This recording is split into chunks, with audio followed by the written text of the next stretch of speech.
তফসিল হোপফুলি আমরা যেটা আশা করছি দ্বিতীয় সপ্তাহে হবে ডিসেম্বরে, হোপফুলি। সকাল 8টা থেকে 12টা পর্যন্ত মক ভোট চলবে।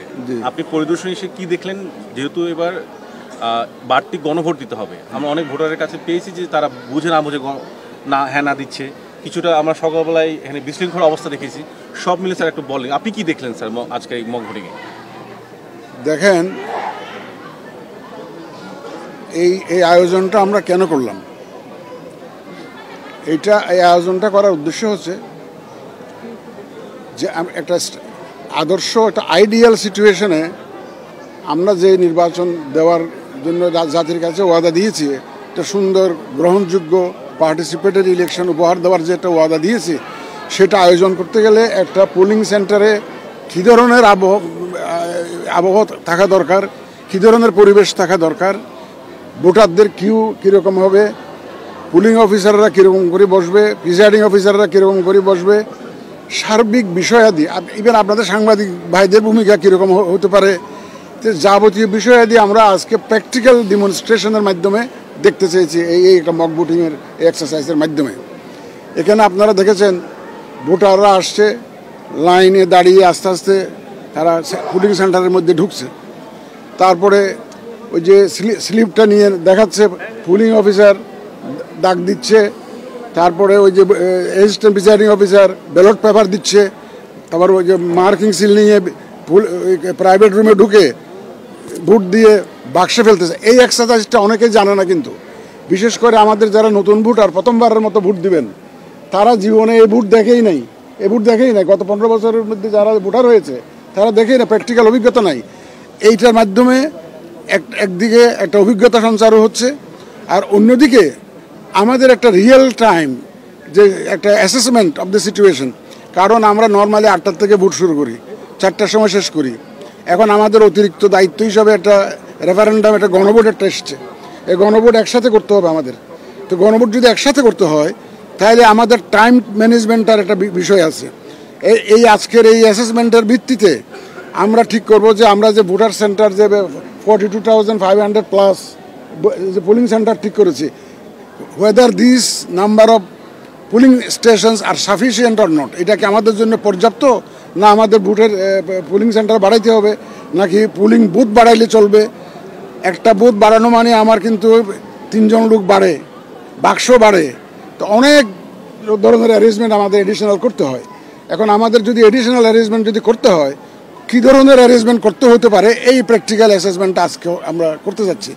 আমরা অনুমানের ভিত্তিতে কোনো আগাইতে চাই না, আমরা বাস্তবতার ভিত্তিতে আগাতে চাই, বাস্তব অভিজ্ঞতার ভিত্তিতে আগাতে চাই, প্র্যাকটিক্যালি দেখে এবং আজকে একদম রিয়েল টাইম অ্যাসেসমেন্ট করে দেন আমরা নেক্সট প্ল্যানিংটা করব।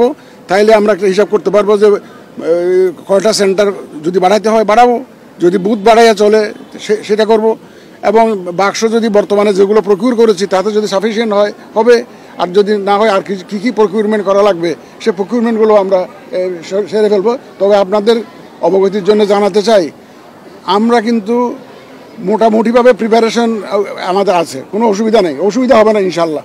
আমরা সবাই মিলে ইনশাল্লাহ যে ওয়াদা জাতিকে দিয়েছি সেটা আমরা ইনশাল্লাহ ডেলিভার করব।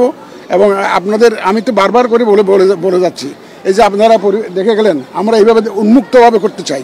আজকে মক ভোটিংটা যেরকম হলো, আমরা সেইভাবে একটা ইলেকশন উপহার দিতে চাই। আমরা কেন, এই সাংবাদিক ভাইরা অনেকে বলেন যে আমাদেরকে ভিতরে থাকতে দিতে হবে। আপনারা দেখলেন একটা রুমের মধ্যে এজেন্টসরা আছে, পুলিং অফিসার আছে, প্রিসাইডিং অফিসার আছে, ভোটাররা ঢুকছেন। তাহলে এখন সাংবাদিক ভাই আমার এখানে আবার অবজারভাররা আসবে, দেশি বিদেশি অবজারভাররা আসবে।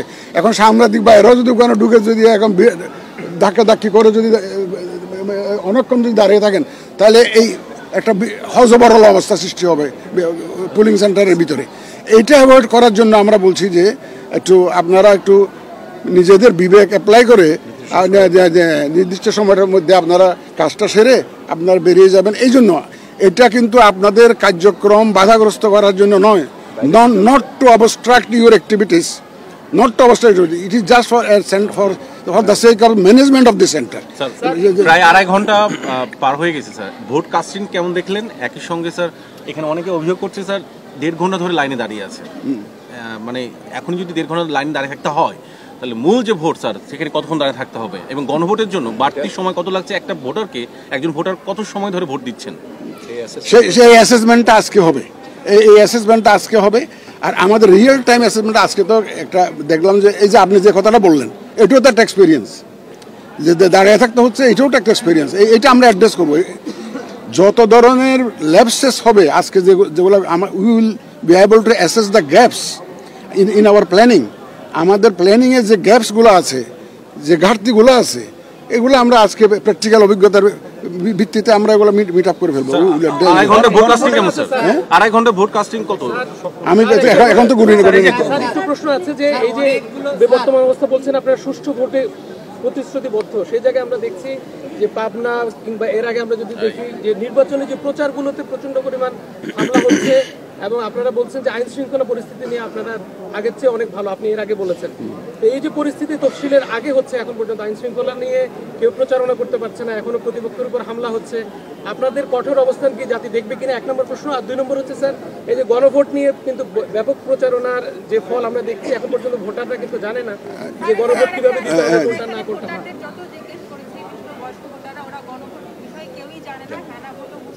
জানার কথাও না। আমরা এই যে গণভোট নিয়ে প্রচারণা এখনো ওইভাবে শুরু করিনি তো। একটা সরকার এবং ইলেকশন কমিশন মিলে ব্যাপক প্রচারণা চালাবে এই গণভোট নিয়ে। গণভোটের যে বিষয়গুলো, এটা আমাদের একটা প্রচারণার বিশাল অংশ জুড়ে থাকবে। প্রচারণাটা যখন শুরু হবে তখন না আপনি বুঝতে পারবেন যে মানুষ জানলো কি জানলো না। মাত্র অধ্যাদেশটা হলো গত মঙ্গলবার দিন, অধ্যাদেশটা হলো, আইনটা হলো। আইন হওয়া মানে হচ্ছে ইলেকশন কমিশনকে অথরাইজ করা টু কন্ডাক্ট দি রেফারেন্ডাম। এই যে অথরাইজ হওয়ার পরেই তো আমরা কাজ শুরু করেছি সিরিয়াসলি। আদারওয়াইজ আমি তো আইন দ্বারা যদি অথরাইজ না হই আমি তো কাজ করতে পারি না। আমার তো আইন দিয়ে শাসনতন্ত্র দিয়ে চলতে হয়। সুতরাং আমরা এখন তথ্য মন্ত্রণালয়কে দায়িত্ব দেওয়া হয়েছে, এই যে কালচারাল মিনিস্ট্রিকে দায়িত্ব দেওয়া হয়েছে প্রচারণা চালানোর জন্য। আমরাও আছি সাথে, আমরা সাথে মিলে এই প্রচারণাটা ব্যাপক প্রচারণা করবো। আর একটা শুনেন, আপনাদেরও তো একটা দায়িত্ব আছে, আপনারা এই দেশের নাগরিক, আমরা আপনাদেরকে মূল্যায়ন করি। আমাদের সবার কিন্তু যৌথ দায়িত্ব প্রচারণাটা, যেহেতু আপনারা you are the members of the media, you have a responsibility to publicise this referendum, the issues of in the referendum. এটা আপনাদেরও দায়িত্ব আছে যে রেফারেন্ডামে কী কী বিষয়গুলো আসছে আপনারা ওটা প্রচার করবেন। আমরা আমাদের পক্ষ থেকে আপনারা ব্যাপক প্রচার শুরু হবে, দেখবেন ইনশাল্লাহ। আইনশৃঙ্খলাটা বলি, আমি যে সেদিন বলেছিলাম 5 অগাস্ট 2024 রাত্রে তো ঘুমাইতে পারি নাই, no police station was working operational. আমরা নিজেদের সিকিউরিটিতে থাকতে হয়েছে। এখন কি সেই অবস্থা আছে? Things has improved much higher. আগের থেকে মতো না, এখন তো everybody can sleep at home, শান্তিতে ঘুমাইতে পারতেছেন। আপনি শান্তিতে আসছেন, এ পর্যন্ত আগে আসছেন। আপনার ক্যামেরা কি কেউ পতাকা চিন্তাই করেছে? করে নাই তো। ল অ্যান্ড অর্ডার সিচুয়েশন তো ইমপ্রুভ করে গেছে, অনেক ইমপ্রুভ করেছে। এবং আমরা তো continuously we are coordinating with the law enforcement agencies. আপনারা দেখতেছেন, আপনারা কভার করেছেন। আমরা বিভিন্ন ল এনফোর্সমেন্ট ডিপার্টমেন্টের সাথে খুব ক্লোজলি কাজ করছি। এবং পুলিশ, আনসার, বিজিবি, আর্মি, মানে defence, all defense forces, answer, all are actively involved এবং they are all are on board। এদের ট্রেনিং হচ্ছে, এই ধরনের মক বুটিং তো তারাও করেছে।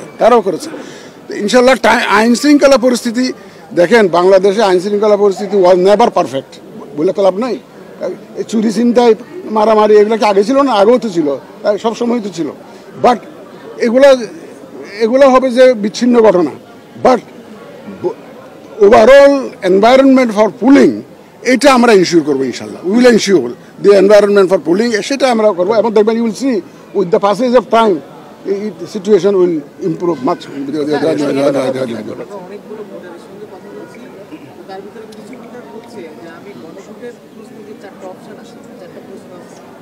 আমার 2টা প্রশ্ন হয়তো পছন্দের, 2টা পছন্দনীয় না, সেক্ষেত্রে আমি আসলে ভোটটা কোন দিকে দেবো? হ্যাঁ না, আমি তো 2টা পছন্দ।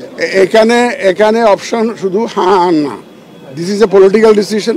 এগুলো রাজনৈতিক দলগুলো আলাপ আলোচনা করে তারা সিদ্ধান্তে এসছে, সরকার আইনটা করেছে। আমরা আইন অনুযায়ী হ্যাঁ বা না, আমরা আইন অনুযায়ী ব্যবস্থা নিচ্ছি। এখানে কোনো ওই ইন্ডিভিজুয়ালি এক প্রশ্নের উত্তর হ্যাঁ, এক প্রশ্নের উত্তর না, এটার স্কোপ নাই। ওই 4টা প্রশ্নের bundle, it's a bundle of 4 questions, এবং সেটাতে either you have to say yes or you have to say no. সেটা আমরা আইন অনুযায়ী যেটা আছে সেটা আমরা ব্যবস্থা করব। ভোট কেন্দ্র, ভোট কক্ষ কমানোর চিন্তা করছেন এবং বলছেন যে এটা খরচ কমানোর জন্য।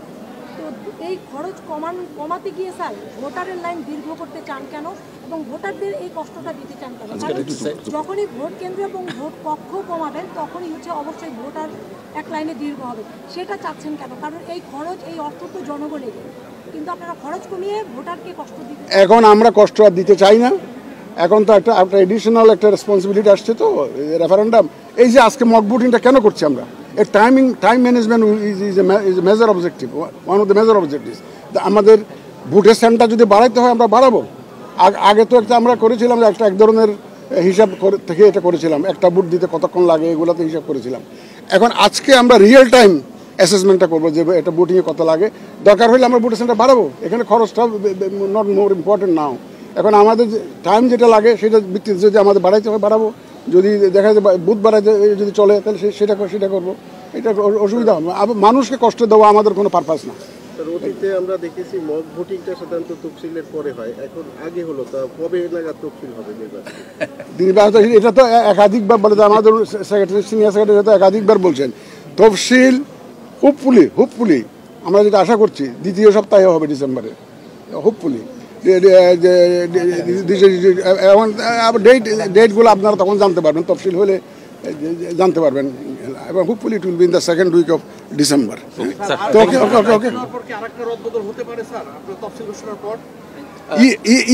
I cannot say full stop. If necessary, we will do it. If necessary, but we will not make changes for the sake of changes. If it is needed, we will definitely do it.